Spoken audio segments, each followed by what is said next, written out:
Hey everybody, I'm Smarmy McRatPack. Love the name. Love that you all get to hear it every single day when you look in the Discord. And this is my presentation on futures of the game. This is something I've been working on for a long time. Something that I have really been. It's been really a passion project for a very long time, and I'm just glad that we're able to talk about it a little bit. Something that I hope you didn't see everything that I just pulled over here. It's something that I've really been like wanting to do for, like I said, like a very long time since I saw that at Acres was opening up the OGL for his game, all of his games, all of his material. So this is something that I've been thinking about for like 2 years and have finally been able to really get somewhere with it. Let's get going. First of all, I want to thank everybody that is here for one thing. I want to thank Acres for an awesome game. Daily Bly for countless times working with spreadsheets with me. Kaz for helping with programming and proof of concepts when it comes to like making sure that I was able to prove that like it wasn't too ridiculous having 1,000 players, like testing them out, seeing how they all work. Sarah, a friend of Kaz who recently passed away, helping me with injury statuses and how they work in game and how they work in real life. And I want to thank the mod team for allowing me to be able to pursue this and just be a part of this, and everybody that's here to show their support. So thank you, everybody. So the major aspects of the game, one of the major things is greatness, which is something that is something that you see in a lot of players. Like it's like an eye test, basically. The way that I interpret it in this game is the eye test. So if you see a player and you're just like, oh, they're not good. They're probably like a 0 for greatness, but it goes up to 3, which would be more like a Shohei Ohtani, Mike Trout, might be like a Miguel Cabrera, like really good players. I don't know why I put Miguel Cabrera with those other two, but still.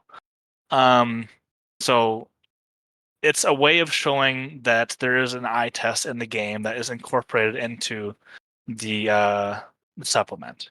I also have a fictional and real players. Like fictional, I have a way of like implementing this very easily and just using the program that I have already in place to create players this way.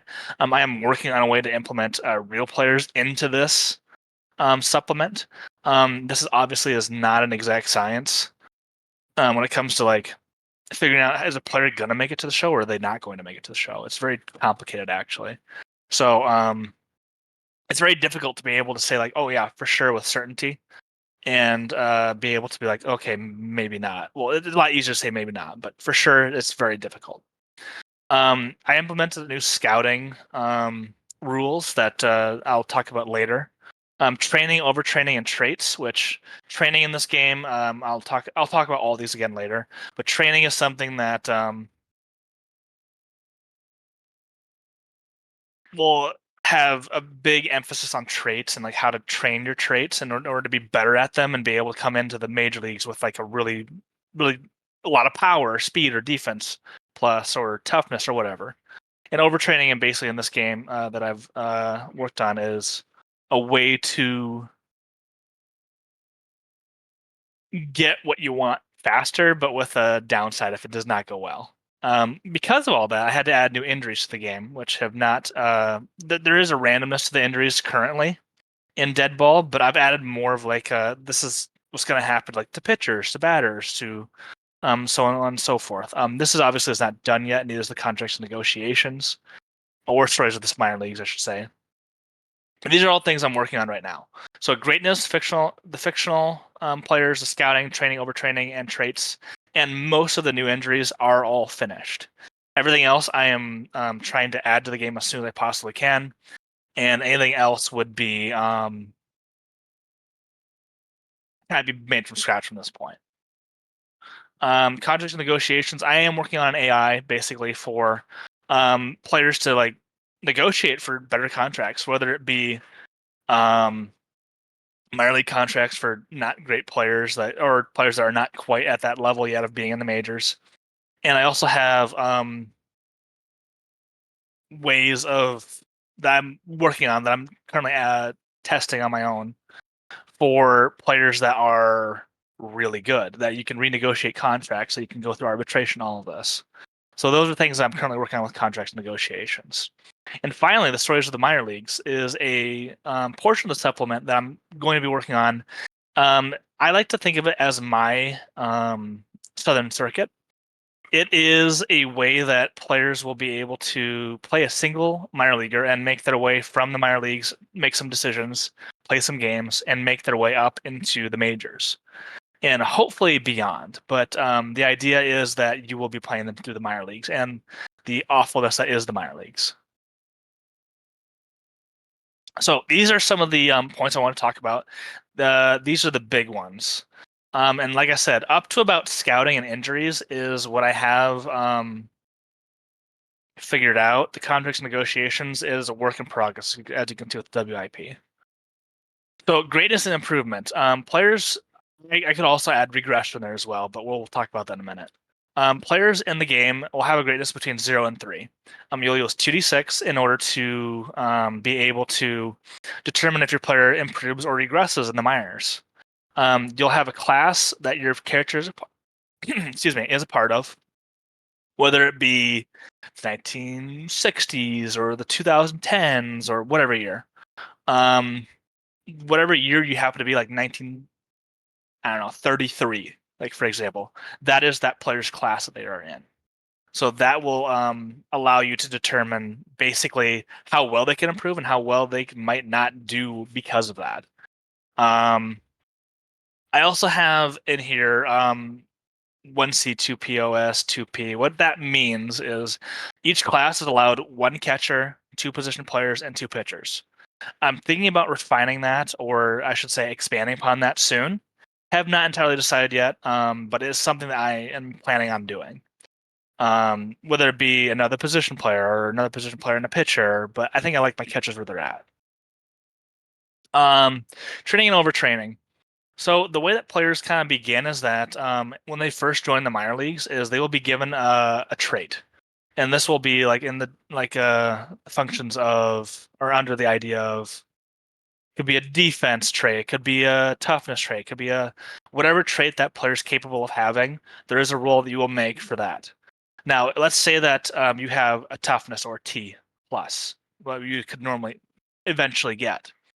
This is not something that you're going to just start out with. You're not going to immediately be a tough player. You're going to have potential to be a tough player, but you won't necessarily start off as that. So what I have is a system that allows for 4 improvements. So let's say that you want to put one of your bonuses, points that you get from your greatness. It's kind of convoluted and complicated how that shows up, but you'd understand if you read a little bit about the game. It's just I'm not going to read it all now. If you have 1 point that you put into your toughness, for example, you have spent 1 of 4 points on that toughness. You don't have to spend them all on the same thing. So you can do 1 toughness, 2 contact, 1 speed, and those are your attributes that you've basically put into. Now, when you do that, each of them is worth 25%. So let's say that you put out 25% or 1 point into toughness, like I said before. That means when you reach the majors, you have a 25% chance of getting that T plus. It's a very simple system when it comes to that portion of it, and it is fantastic. I love it a lot. It's really cool how you can very easily create players that are really powerful or players that just aren't because you did not do it correctly. This would reflect basically how players are training in the offseason, how they're training in the minor leagues, what type of facilities you have, which we'll get to again later, and the way that you kind of like build your minor league program.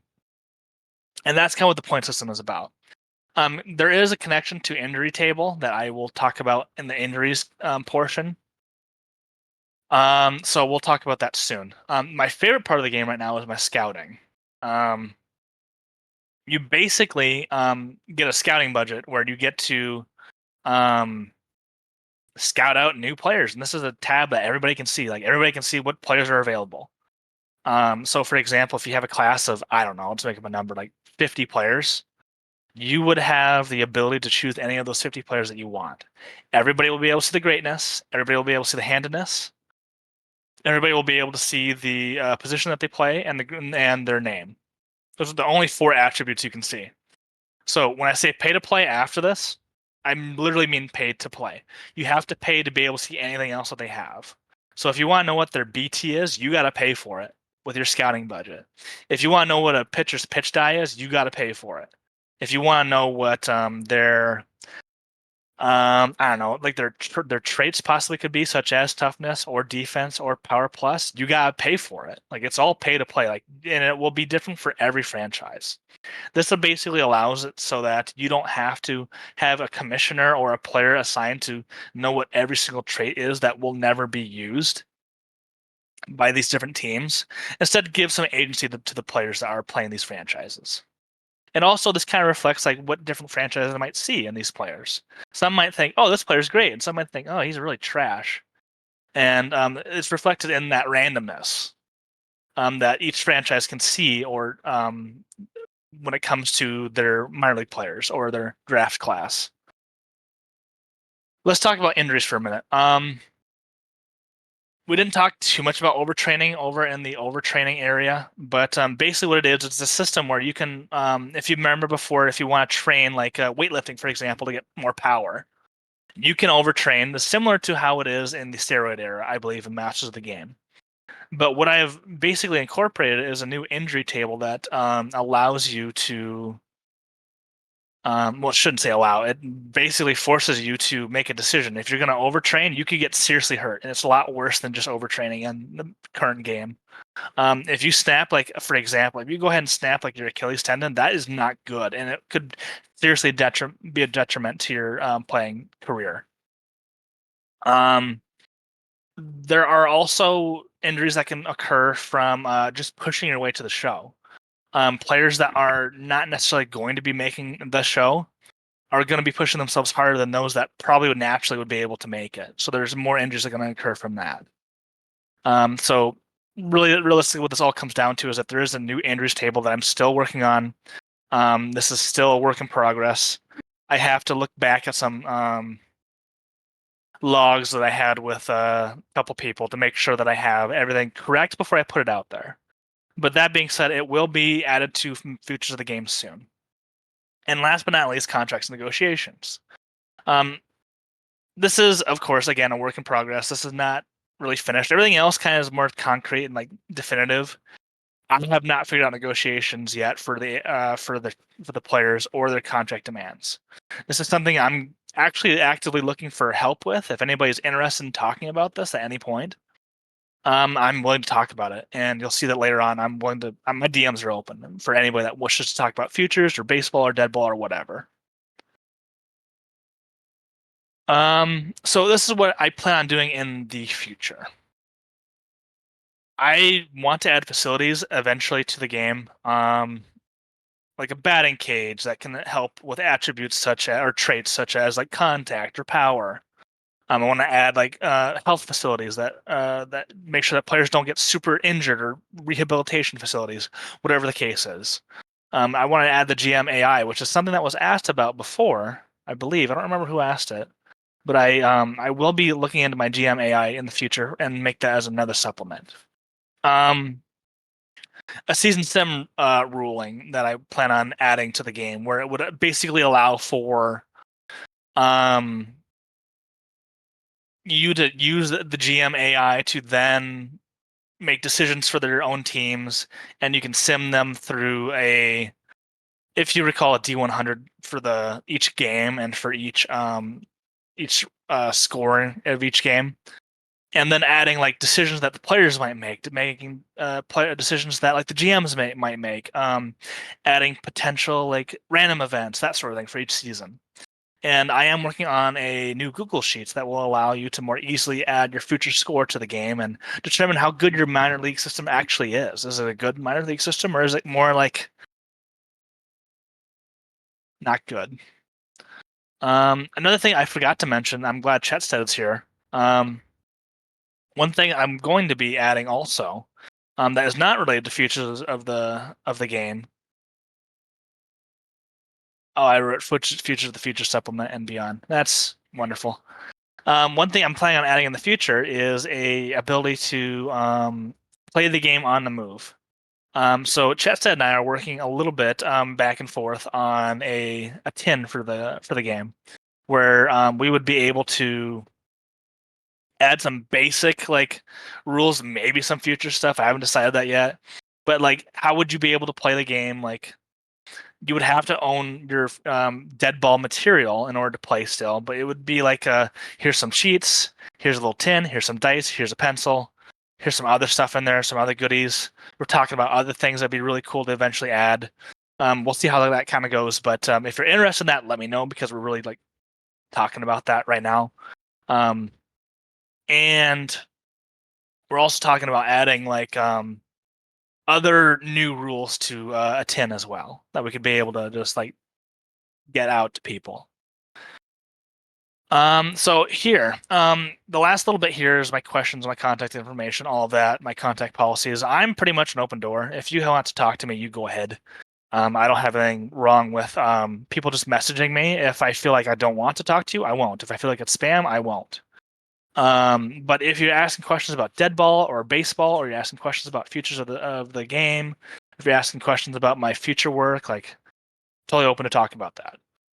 As always, like, if there is a concern about other people in the Discord that we are currently working in, feel free as a moderator for the Discord to just reach out. Like I said, I'm open. I'm an open door, open book, willing to talk to whoever wants to talk. Let me get some water real quick. I've been talking really fast and a lot.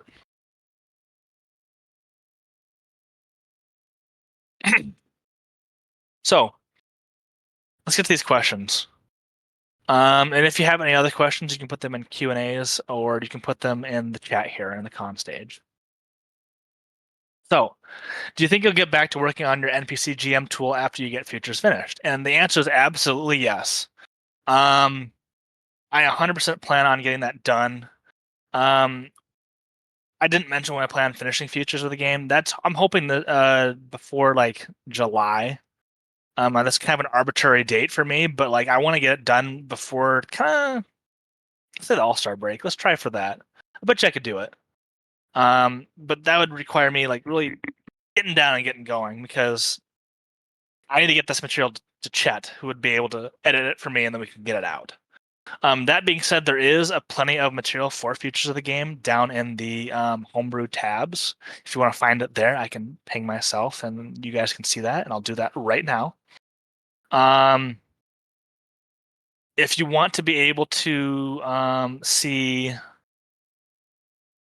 like anything at all, I typed it wrong. If you want to be able to see any of that at all and talked about it, you totally can. I put versions out as frequently as I can. It hasn't been as frequently as I've wanted to, but it has been happening. And with this con going on, I plan on doing it more so than I have been. Okay. How often do you get back to tinker with your work? It comes in spurts. It comes in like sprints, I should say. I will be working on it like a ton, and then I'll stop working on it, and I'll come back to it, and I'll work on it a ton, and I'll stop, and I'll think about other things. It's actually that's been a big obstacle for me, which leads me into my third question: what have been the biggest obstacles in designing, and how have you overcome them? What keeps you motivated? That ties in perfectly. My biggest issue has been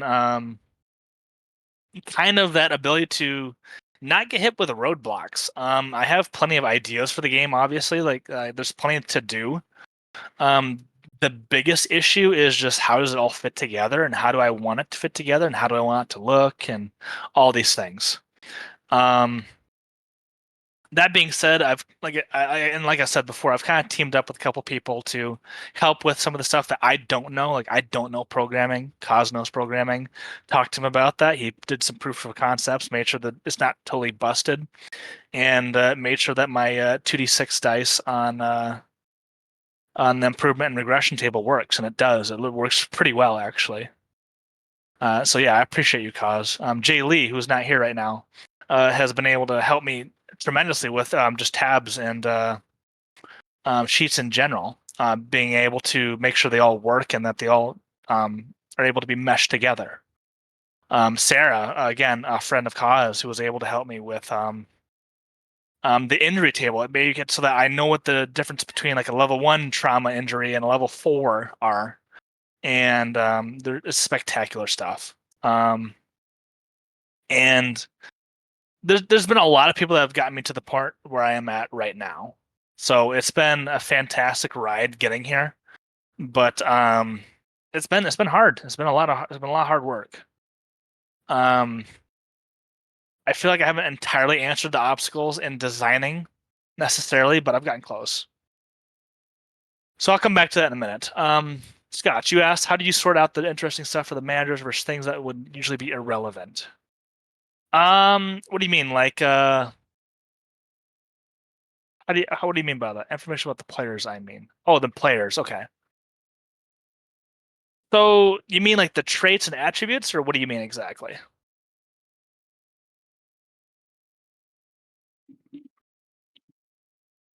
What about the players would a manager be looking for? Okay, gotcha. Okay. I can pull up my sheet right now and I can just show you guys what I'm talking about real quick. So you mean more like oh, nice, Jeff. Love it. That's so cool. I'll peek behind the veil really quick. So I have my non-player GM thing, my task, the things. This is my task checklist for each week for my own league, where I'm able to check and see how my players are able to work together. If there's like any fights, because my league is a very rough and tumble league, and all that. So we'll go to version 0.5. So here we see the class system down here. I think this is class 1967. See the die rolling. Like this is all like I have it available for anyone to view if they want to. I'm not too worried about it. I can post it. I think I have it shared already. Yeah, copy link. If you want to view it, there you go. I have it down. I think we're talking about the traits, right? Possible traits for batters and possible traits for pitchers, right? Scotch tape. Like, let me read the question again. Are you specifically referring to what I have done now, or are you referring to the minor league stories of the minor leagues? Because there is a lot there too. And this obviously isn't the newest one. I don't want to show you guys the newest one yet. Injuries is not done. Like it's close. It's pretty close, but it's not done yet.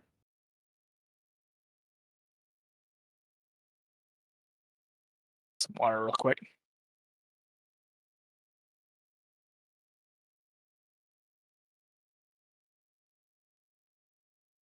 Well, I can more easily show what I meant about the point system. So if you have 5 points to put into like possible traits, you can put 3 into power, 1 to contact, 1 to speed. So you have a 75% chance of being a power plus batter when you hit the major leagues.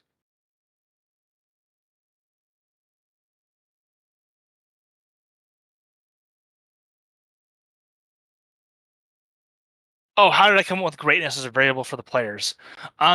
So funnily enough, I just needed a trait. I had no idea what I was looking for at the time. This was actually my first thing that I worked on for this game was greatness. I didn't know what to do. Because the game itself, like Deadball itself, is very statistics heavy. And I didn't know how to abstract that. And I'm using greatness to kind of do that, to make it so that I can kind of like just do what I need to do in order to put some randomness in the creation of minor leaguers. It's something that I was able to basically throw down and be like, okay, this is kind of what I feel would be awesome, and it's a multiplier basically. It's a way to like you're either really good or you're really not, and there's just a way to abstract that. I kind of saw like I said before, Shohei Ohtani, Mike Trout, like two great players. And I thought, well, how would I be able to represent them as like great players in this game? So I came up with greatness. Where like you think of the greatness of like the greats. For example, like Mickey Mantle, Babe Ruth. You think of like Roger Harris, Bob Gibson, any like major player back in the day. They're all threes according to the system. Okay, let's look at Smash. For scouting, if you're in a league with other players and multiple people scout the same player with it not being static, once that player is drafted, how do you determine their actual stats? Well, the way that you will do that is whoever drafted them, they get the stats that they rolled for. So, for example, let's go to the scouting real quick. And if you didn't roll for them, I'll tell you in a minute. Let's say you drafted a player. You know their pitch die right now, right? Let's say it's a pitch die of minus for tenths of the game. It would be like -8. And let's say that they are a K potential player. Well, you have to, once you've drafted that player and that's the only information you know, everything else is just rolled like normal. Like, okay, this pitcher is really okay. But for example, you don't know what BT or OBT is. You would just roll for that in that situation in order to determine what they would be in the future. But the pitch die would just be the same. Let's say that you paid for that pitch die. You paid to know what that is. That's just what it is when you go ahead and draft them, if that makes sense. That all works? Okay. One thing I also forgot to mention, the rules for this are not what's the word I'm looking for? The rules for the players, like these roles right here, where it talks about pitchers and position players. They are not comparative to other minor leaguers. They're comparative to future MLB players or current MLB players. So if you have a pitch die of, let's say, I don't know, -D8 as a recent draftee, as a minor leaguer, all that means is that you, compared to the major leaguers, are a -D8 pitcher. And you need to start getting better before you get to the major leagues. Now, let's say that you go to like a level 5, which is what this is, level 5 pitcher level.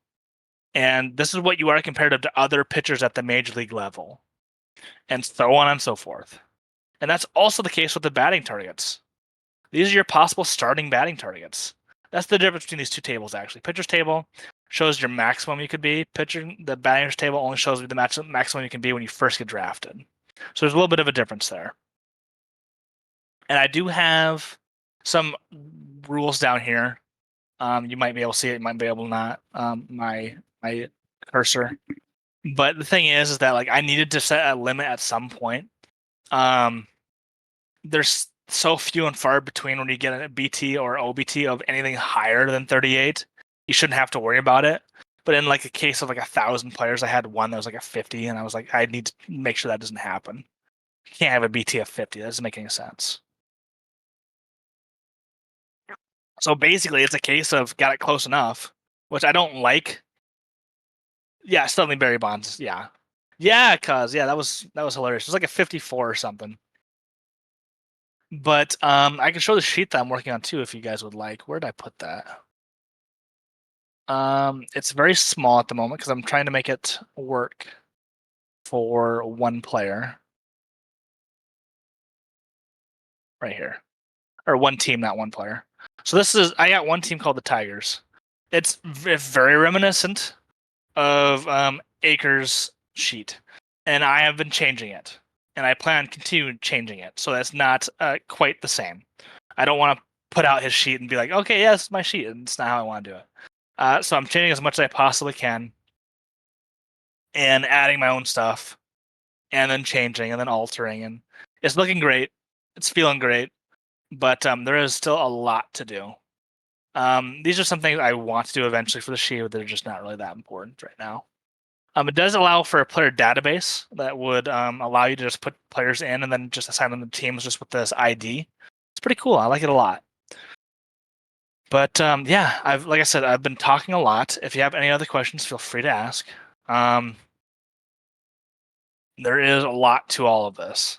It's been something I've been working on for a while, of course.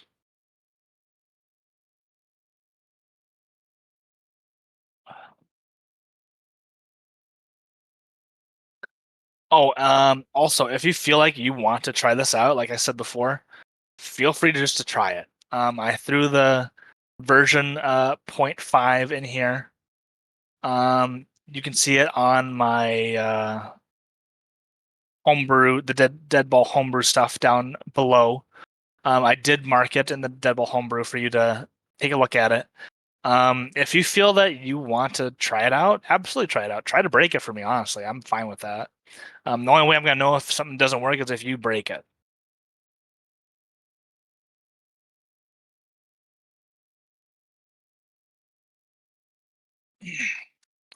This all being said, I do have other things I have been working on. We have the tin, like I said before, that we're working on to make that work for people on the go or just to hold their stuff for Deadball. It's not very big. It's probably about like the size of like a credit card, about that big, and then like about that tall. Cool little thing so far. When I do have more, I will get it out to you guys and let you know what it looks like. But we just don't have that quite yet. So we'll see when we get there. Is there any other questions right now? If not, I'll give it a minute. I'll give it a minute, and then we'll decide from there. But if not, I'll just get back to this really quickly. As always, feel free to contact me if you need anything. And thank you.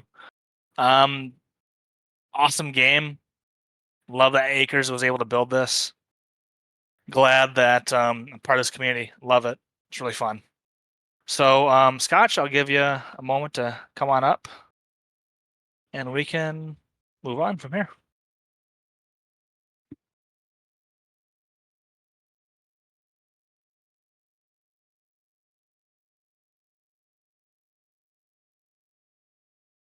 Yeah.